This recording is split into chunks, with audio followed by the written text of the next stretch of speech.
So today I'm going to demonstrate a good morning with half rollers with your toes on top. Now this corrective exercise is great to stretch out and activate the calves, hamstrings, glutes, and also the lower back. So if you have like tight glutes, tight hamstrings, or a tight lower back, this is a great exercise to really help stretch that out. So the first thing you'll need is first 2 half rollers like this.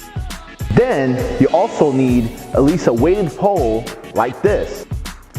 So first thing you need to do is go ahead and take the half rollers and place them on the ground. Next, what I'm going to do is go ahead and take the pole and place it on top of my back. Alright? Now, when you're using the pole, please try not to put the pole on your neck. What you want to do is have the pole resting on your back like this.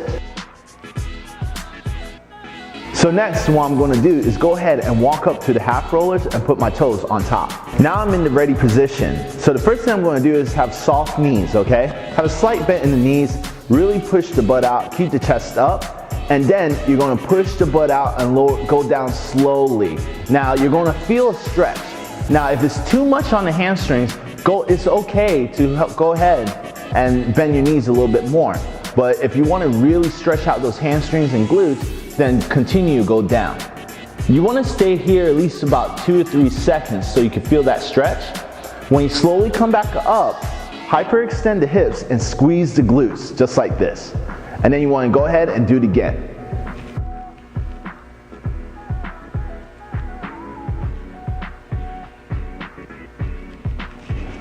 This is how you do a good morning with half rollers with your toes on top.